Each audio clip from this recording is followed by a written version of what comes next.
किसी भी electronics device को रिपेयर करने के लिए हमें बेसिक इलेक्ट्रॉनिक्स की जानकारी बहुत ही जरूरी है, जिसमें हमें पता होना चाहिए कि इलेक्ट्रॉनिक्स एक्चुअल में होता क्या है, उसमें मटेरियल कितने प्रकार के होते हैं, एसी और डीसी करंट में अंतर क्या है, एसी और डीसी करंट में अंतर क्या है। उसके बाद में किसी भी इलेक्ट्रॉनिक्स डिवाइस को आप देख लीजिए तो उसमें 7 प्रकार के कंपोनेंट आपको मिलते हैं। जी हाँ, मैं हूं Mukesh Kumar Prajapati from hi tech institute, जो रखे आपको टेक्निकल दुनिया में सबसे अलग, सबसे आगे। सो गाइस, आज हम बात करने वाले हैं रजिस्टर की। जी हाँ, ये वो रजिस्टर है जिसको आप अपने और नॉर्मल लाइफ में उसको आप रेजिस्टेंस के नाम से जानते हैं। तो आज का टॉपिक है हमारा रजिस्टर। जी हाँ, रजिस्टर आपके देखा जाए तो नॉर्मल तौर पर 2 प्रकार के होते हैं, जिनमें सबसे पहला होता है नॉर्मल रजिस्टर, जिसको हम फिक्स वैल्यू वाला रजिस्टर भी बोलते हैं, जिसकी अपनी खुद की वैल्यू होती है। उसके बाद में दूसरा रजिस्टर होता है वेरिएबल। वेरिएबल को हम वीडीआर भी बोलते हैं, जिसका फुल फॉर्म होता है वोल्टेज डिपेंडेंट रजिस्टर। जहाँ ये इसकी अपनी वैल्यू किलो ओम या मेगा ओम में होती है, तो इसलिए लेकिन फिर भी ये वोल्टेज के अनुसार अपनी वैल्यू को कम या ज्यादा कर लेता है, इसलिए हम इसको वीडीआर बोलते हैं, voltage dependent register. So guys, हम बात करते हैं सबसे पहले नॉर्मल रजिस्टर की, जो फिक्स वैल्यू का होता है। नॉर्मल रजिस्टर में आपने जैसे कि बताया, हमने 2 प्रकार के होते हैं, नंबर 1 एलवीआर और नंबर 2 एचवीआर। नॉर्मल में भी 2 प्रकार के होते हैं, एलवीआर और एचवीआर। एलवीआर वो होता है जिसकी वैल्यू 50 ओम से कम होती है, प्लस बीप साउंड भी आती है, उसको हम एलवीआर लो वैल्यू रजिस्टर बोलते हैं। दूसरा होता है एचवीआर हाई वैल्यू रजिस्टर, इसकी 50 ओम से ज्यादा वैल्यू होती है लेकिन बीप साउंड नहीं आती, इसलिए हम इसको एचवीआर बोलते हैं। सो गाइस, किसी भी कंपोनेंट्स के बारे में अगर हमें जानना है तो सबसे पहले उसको हमें 5 इंपॉर्टेंट पॉइंट में कंप्लीट करना होगा, जिसमें सबसे पहले तो हर कंपोनेंट की आपको पहचान पता होना चाहिए, उसकी हमें टेस्टिंग पता होनी चाहिए, उसकी वर्किंग पता होना चाहिए, उसकी मेजरिंग यूनिट पता होना चाहिए, सर्किट सिंबल और डेनोटिंग लेटर। जब हम इन पॉइंट में कंप्लीट कर लेते हैं तब जाकर के हमारा बेसिक इलेक्ट्रॉनिक्स कोई एक कंपोनेंट कंप्लीट होता है। हर कंपोनेंट को हमें इन पॉइंट में कंप्लीट करना होगा। सबसे पहले हम बात करते हैं रजिस्टर की पहचान की।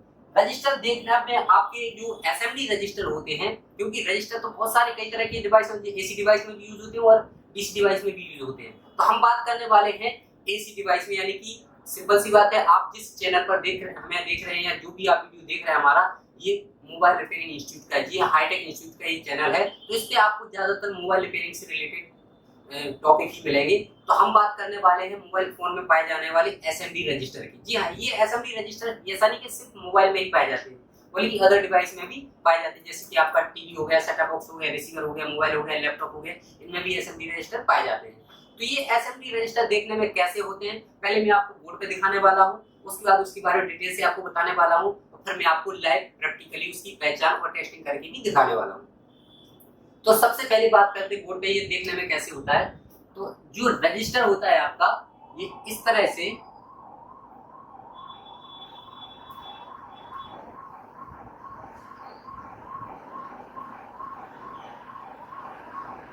इसकी ब्लैक शाइन बॉडी होगी। ध्यान देना यहाँ पे, क्योंकि ब्लैक बॉडी की और भी कंपोनेंट आएंगे, तो इसकी ब्लैक शाइन बॉडी होगी, स्मॉल साइज सिल्वर लैंप। ध्यान देना, यहाँ पे रजिस्टर की मैंने पहचान को थोड़ा लंबा कर दिया है, black shine body, small size silver lamp. तो इसकी ये बॉडी जो होगी ये काली और चमकीली होगी, इसके दोनों साइड में ये इस तरह से सिल्वर लाइन होती है, ठीक है। तो ये बॉडी जो होगी आपकी ये पूरी ब्लैक होगी और ये काफी चमकती हुई में मिलेगी, यानी कि शाइनिंग होगी, ठीक है। और इसके दोनों साइड में ये सिल्वर लाइन होती है। तो black shine body, small size silver line, ये है रजिस्टर की पहचान, ये real shape in mobile phone, ठीक है। उसके बाद बात करते हैं इसकी टेस्टिंग की।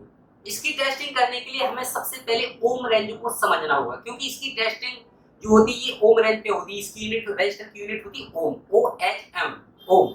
अगर इसको हम टेक्निकल लैंग्वेज में अगर इसको लिखेंगे तो इसको लिखेंगे हम OHM, ओम।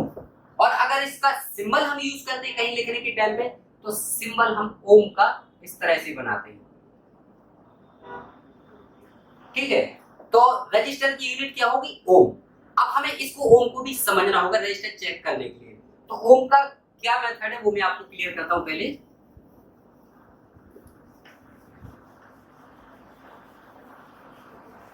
सबसे पहले बात करेंगे हम ओम। 1000 ओम में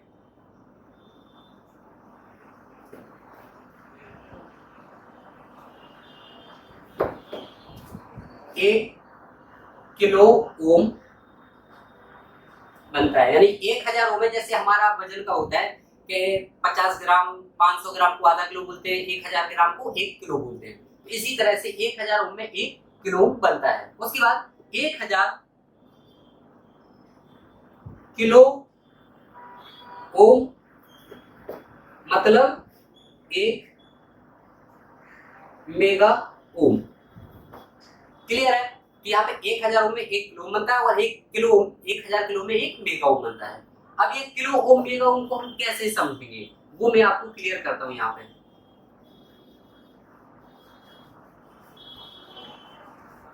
जैसे कि आप देखते हैं किसी भी इलेक्ट्रॉनिक डिवाइस में तो कई तरह के हमें कोड रजिस्टर भी मिलते हैं, तो उसमें कुछ वैल्यू लिखी होती है, जो उस रजिस्टर की वैल्यू होती है वो लिखी होती है। तो वो किस तरह से मिलती है वो मैं आपको क्लियर करता हूँ। जैसे सबसे पहले लिया जाए R22, इसका मतलब हो गया R को हम रेजिस्टेंस में कन्वर्ट करेंगे। ठीक है, इसको R का मतलब हो गया रेजिस्टेंस, तो इस रजिस्टर R को हम पॉइंट में कन्वर्ट करेंगे, 0.22 ओम। R22 को क्या बोलेंगे 0.22 ओम। उसके बाद आता है आपका 3R9, इसको हम क्या बोलेंगे 3.9 ओम। ठीक है, 3R9 को हम क्या बोलेंगे, R को हमने पॉइंट में कन्वर्ट कर दिया है, ये जो डॉट दिख रहा है पॉइंट है, तो हमने 3R9 को पॉइंट में कन्वर्ट कर दिया, तो हम इसको क्या बोलेंगे 3.9 ओम। उसके बाद फिर आता है K22, तो हम इसको बोलेंगे 0.22 किलो ओम। अब यहाँ पे देखिए अभी हम नॉर्मल चल रहे थे रेजिस्टेंस में। ठीक है, अब सबसे पहले हमारा R होता है, उसके बाद हमारा K होता है, उसके बाद हमारा M होता है मेगा ओम। ठीक है, तो अभी हम R से उसके बाद कहाँ पे आ गए K में, तो इसको K22 का मतलब क्या होगा 0.22 किलो ओम, यानी 1 किलो ओम से भी कम। उसके बाद फिर आता है हमारा 2K2, तो 2K2 को हम क्या बोलेंगे 2.2 किलो ओम। ठीक है, उसके बाद फिर हमारा आता है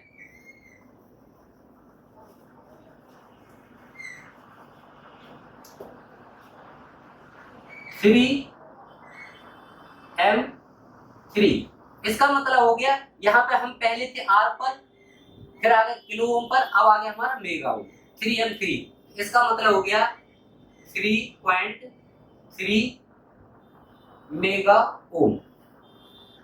ठीक है, तो रजिस्टर की टेस्टिंग करने के लिए हमें ये मेथड समझना होगा कि पहले R को रेजिस्टेंस होता है, उसके बाद फिर यही रेजिस्टेंस किलो ओम में पहुंची, यानी 1000 किलो ओम में 1000 ओम में 1 किलो ओम बनता है, उसके बाद 1000 किलो ओम में 1 मेगा ओम बनता है। ठीक है, तो इस तरह से हमारा मल्टीमीटर बढ़ता जाएगा। अब इसको समझने के बाद में फिर हमें इसकी टेस्टिंग को समझना होगा।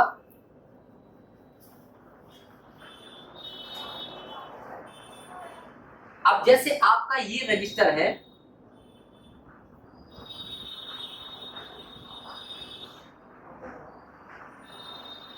रजिस्टर को चेक करने के लिए मल्टीमीटर को हमें ओम रेंज पर सेट करना होगा, जो कि रजिस्टर की यूनिट होती है।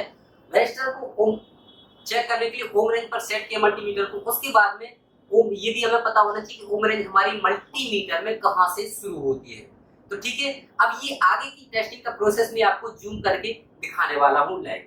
जैसे कि आपको बताया गया अभी कि रजिस्टर आपके दो प्रकार के होते हैं, नॉर्मल और वेरिएबल। नॉर्मल हुए होते हैं LVR और HVR, और वेरिएबल होता है VDR। तो हम पहले बात करते हैं नॉर्मल की। नॉर्मल को चेक करने के लिए मल्टीमीटर को ओम रेंज पर सेट करना होता है। अब ये आपके मल्टीमीटर की ओम रेंज है। ठीक है, यहाँ से कंटिन्यूटी पॉइंट से ही ओम रेंज शुरू होती है, जो कि 2 मेगा ओम तक जाती है। तो हम मल्टीमीटर को पहले कहाँ पे सेट करेंगे, कंटिन्यूटी पॉइंट पे। जी हाँ, कोई भी रजिस्टर हो, रजिस्टर की टेस्टिंग की शुरुआत आपको कंटिन्यूटी पॉइंट से ही करना पड़ेगी, क्योंकि जो रजिस्टर 0 ओम से भी कम का हो, यानी 1 ओम से भी कम का होगा, तो वो आपका कंटिन्यूटी पे ही वैल्यू शो करेगा।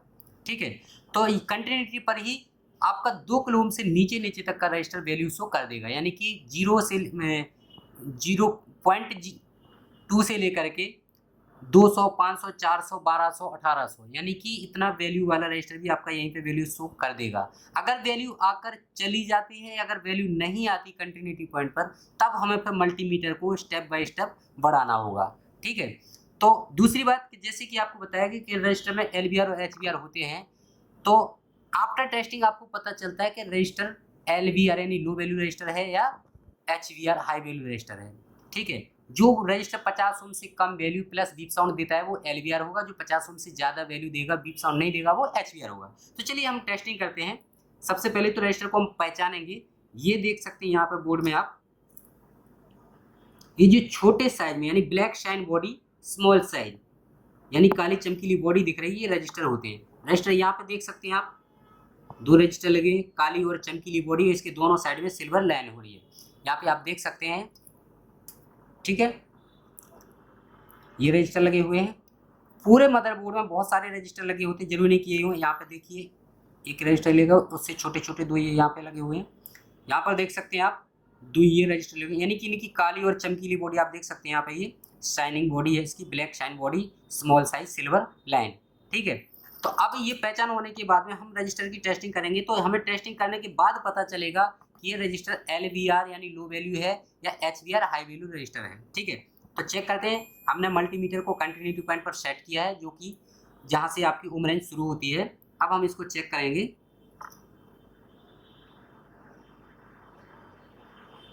इस पर देखिए वैल्यू आ रही है 766, 766। अब वायर चेंज करने पर भी यही वैल्यू आनी चाहिए, तो रजिस्टर माना जाएगा ओके कंडीशन में। जी हाँ, अगर दोनों साइड से चेक करने पर रजिस्टर बराबर वैल्यू देता है तो रजिस्टर ओके कंडीशन में होता है। अब चेक करते हैं, दूसरी साइड से हमने इसको चेक किया,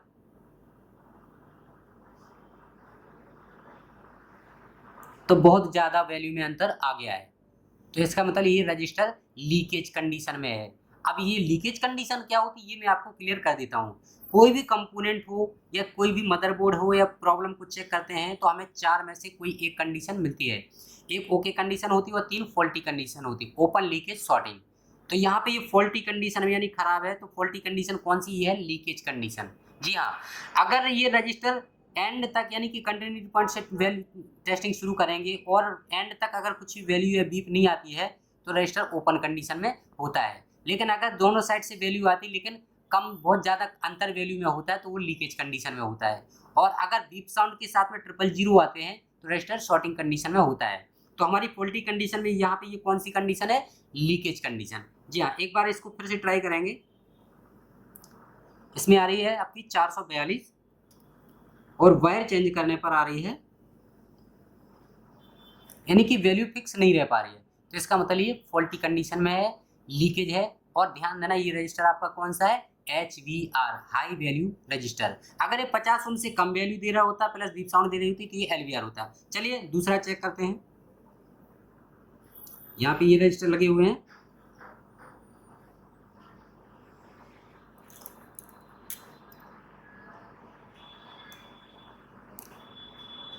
इस पर ही आ रही है 458, वायर चेंज करने पर 805, यानी ये भी हमारा लीकेज कंडीशन में है। अब एक बार और हम कोई एक रजिस्टर चेक करके देख लेते हैं, अगर उस पर भी ये ज़्यादा खराबी मिलता है या कोई दूसरे बोर्ड में देख लेते हैं, तो हमें फिर एक बार शक हो जाना चाहिए मल्टीमीटर पर, क्योंकि हर जगह रजिस्टर में इतना अंतर नहीं होता है। ये देखिए कुछ वैल्यू के साथ में बीप साउंड आ रही है, अगर ये वैल्यू तीनों 0 आ रहे होते तो ये रजिस्टर शॉर्ट कंडीशन में होता, लेकिन ये इस पर कुछ वैल्यू आ रही है, इसका मतलब ये LVR है, लो वैल्यू रजिस्टर, और ओके कंडीशन में है, ये भी पता कर लेते हैं। ये देखिए ये हमारा LVR लो वैल्यू रजिस्टर, यानी 50 ओम से कम वैल्यू प्लस बीप साउंड, तो इस पर आ रहा है 001। ठीक है, अब दूसरा और रजिस्टर कोई चेक करते हैं। यहाँ पे ये रजिस्टर लगे हुए हैं, इस पर भी देखिए 00 कुछ वैल्यू आ रही है, तो ये भी LVR है। इसके बगल वाले भी ध्यान देना, दो रजिस्टर अगर एक साथ में लगे हुए हैं तो जितनी वैल्यू इसकी होगी या जो भी LVR HVR जो भी ये है, तो सेम वैल्यू का सेम रजिस्टर ये भी होगा, यानी दोनों एक ही वैल्यू के होते हैं और एक ही होते हैं। ठीक है, तो हमने इसको दोनों को चेक किया, दोनों बीप साउंड दे रहे हैं। एक बार और कोई एक रजिस्टर चेक करके देख लेते हैं। यहाँ पे देखिए बहुत सारे रजिस्टर इसमें लगे हुए हैं, ये भी LVR है, तो ये साथ वाला भी LVR है। कोई HVR हमें मिल जाए जो ओके हो, तो हम उसके बारे में आपको थोड़ा अच्छे से बता सकें। अब देखिए इसमें वैल्यू आकर चली गई है, ये जो बीप आ रही है ये बगल वाले रजिस्टर से शॉर्ट हो जाने पर आ रही है। ठीक है, तो हम इसको इस तरह से चेक करेंगे, ये यहाँ पे LVR ही लगे हुए हैं। उसके बाद इधर आते हैं, इस पूरे बोर्ड में LVR ही लगे हुए हैं। कोई दूसरा बोर्ड लेते हैं, इसमें भी बहुत सारे रजिस्टर लगे हुए हैं। यार ये 408,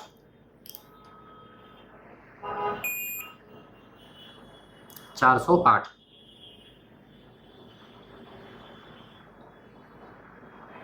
ठीक है, तो इस तरह से हम रजिस्टर को चेक करेंगे, तो ये रजिस्टर हमारा ओके कंडीशन में होता है। यानी कि जो रजिस्टर 50 ओम से कम वैल्यू प्लस बीप साउंड देता है वो LVR है, जो 50 ओम से ज्यादा वैल्यू आ रही है वो HVR है, और दोनों साइड से बराबर वैल्यू आती है तो ओके कंडीशन में होता है। अब वैल्यू आकर चली जाती है या वैल्यू नहीं आ रही, तब हम मल्टीमीटर को 1 बाय 1 बढ़ाते जाते हैं। अब छोटा सा सवाल है, जैसे कि आपको बताया गया है कि रजिस्टर की वैल्यू ओम रेंज पर चेक होती, क्योंकि यूनिट इसकी ओम होती रजिस्टर की, और वैल्यू आकर चली जाए बढ़ाते जाएंगे, तो जिस पॉइंट पर वैल्यू आ जाती है उसी पॉइंट पर दूसरी साइड से वायर को चेंज करने पर वैल्यू बराबर आ जाती, तो रजिस्टर हमारा ओके कंडीशन में होता है। अब चलिए बात करते हैं, हमारे 2 पॉइंट कंप्लीट हो गए, रजिस्टर की पहचान और टेस्टिंग। अभी हमारे और तीसरा यूनिट भी इसकी कंप्लीट है, अब हमारे 3 पॉइंट और रह जाते हैं, तो चलिए वो मैं आपको डिटेल से बोर्ड पे आपको बताता हूँ। सो गाइस, हम रजिस्टर की पहचान, टेस्टिंग और उसकी यूनिट के बारे में हम समझ चुके हैं। अब बात करते हैं आपका अगला जो पॉइंट होता है इसका, डेनोटिंग लेटर। जी हाँ, हर कंपोनेंट को सर्किट डायग्राम में डेनोटिंग लेटर और सर्किट सिंबल से पहचानते हैं।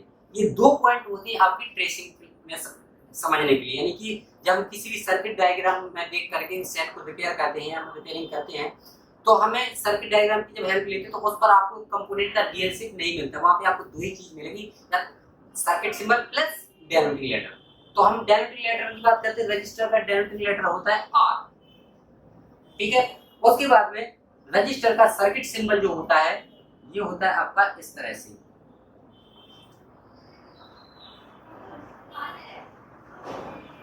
ये है आपके नॉर्मल रजिस्टर का सर्किट सिंबल। या तो आपको इस तरह का सर्किट सिंबल मिलेगा या फिर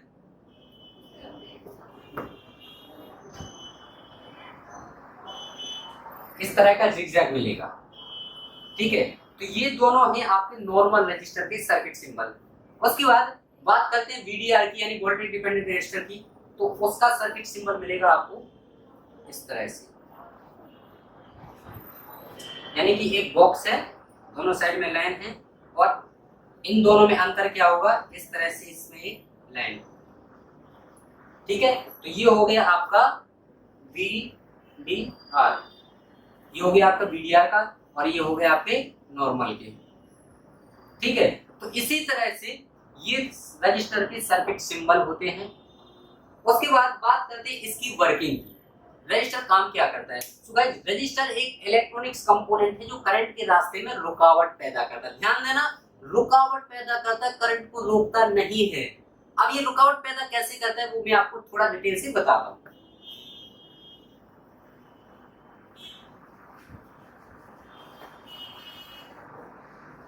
जैसे इधर से आपका करंट आ रहा है, ठीक है, और ये आपका इस आईसी पर करंट आने वाला है, तो यहाँ पर इसकी स्पीड है आपकी 110, करंट की स्पीड है 110, और यहाँ पर आईसी की या पार्ट की डिमांड है कि यहाँ पे भैया स्पीड होनी चाहिए 90 यानी कि 90। ठीक है, तो उस स्पीड को ये कंट्रोल करता है, ध्यान है, रुकावट पैदा करता है, स्पीड ब्रेकर की तरह काम करता है। स्पीड ब्रेकर कैसे, जैसे आपका एक ये चौराहा है, इधर एक रास्ता इधर जा रहा है, एक रास्ता इधर जा रहा है। अब इधर से ये कार आ रही है 110 की स्पीड में, इधर आप बाइक से आ रहे हैं 110 की स्पीड में। अब यहाँ पे क्या होगा, ना तो आपको कार दिखाई दे रही है, ना आप कार को दिखाई दे रहे हो, तो अचानक से जब आमने सामने आ जाओगे तो जोरदार टक्कर हो जाएगी, वहां पे कोई कंट्रोल नहीं कर पाएगा। तो यहाँ पे गवर्नमेंट ने क्या किया, स्पीड ब्रेकर बना दिए। तो स्पीड ब्रेकर को देख करके हम अपनी स्पीड को ऑटोमेटिकली कंट्रोल कर लेते हैं, यानी कि 40 से भी नीचे हमारी स्पीड हो जाती है। अब जब सिंपल सी बात है 110 की स्पीड में हम आमने सामने अचानक आ जाएंगे तो कंट्रोल नहीं कर पाएंगे, लेकिन वही स्पीड हमने स्पीड ब्रेकर को देख करके 40 कर लिया है, तो अचानक से अगर आमने सामने आ भी जाओगे तो कंट्रोल कर लोगे, या अगर टक्कर भी होगी तो इतनी जोरदार नहीं होगी। तो ये स्पीड ब्रेकर की तरह इसी तरह से रजिस्टर काम करता है, इसलिए इसको शॉर्ट में बोला गया। रजिस्टर एक इलेक्ट्रॉनिक्स कंपोनेंट है जो करंट के रास्ते में रुकावट पैदा करता है। सो गाइस, इसी तरह से आपको कंपोनेंट, बेसिक इलेक्ट्रॉनिक्स में कितने प्रकार के कंपोनेंट होते हैं, पूरे कंपोनेंट आपको डिटेल से मिलने वाले। आज हमारा रजिस्टर का था। रजिस्टर का टॉपिक आपको कैसा लगा? अगर आपको अच्छा लगा है तो हमारे चैनल को लाइक करें और दिल से इसको शेयर भी करें, और हर वीडियो को देखकर लाइक जरूर करते जाएं, और कमेंट में हमें बताएं कि इसमें कोई कमी तो नहीं, या कोई डाउट है आपका तो वो डाउट भी आप क्लियर कर सकते हैं, जो आपको कमेंट बॉक्स में मिलते जाएंगे उसकी रिप्लाई, ठीक है। और आगे भी आपको सभी तरह की, अब नेक्स्ट टॉपिक होगा वो हमारा कैपेसिटर होगा, लेकिन कैपेसिटर से पहले अभी रजिस्टर का एक मेन पॉइंट रह गया है जो आजकल में आता है, उसको हम बोलते हैं थर्मल रजिस्टर। जी हाँ, हम थर्मिस्टर की बात कर रहे हैं, तो इसको भी आपको मैं डिटेल से बताने वाला हूँ, तो हमारे चैनल को सब्सक्राइब करें। साथ ही गाइस, आप को ये रिपेयरिंग सीखने के लिए ज्यादा टाइम नहीं देना, केवल 90 दिन का कोर्स होता है। 90 दिन के लिए आप हाईटेक इंस्टीट्यूट में आए और मोबाइल रिपेयरिंग सीख सकते हैं, साथ में ही आप लैपटॉप रिपेयरिंग कोर्स करना चाहते हैं तो लैपटॉप रिपेयरिंग भी आप सीख सकते हैं। मात्र 90 दिन में शानदार इंजीनियर बने, हाथ का हुनर सीखे और बढ़ते रहिए आगे।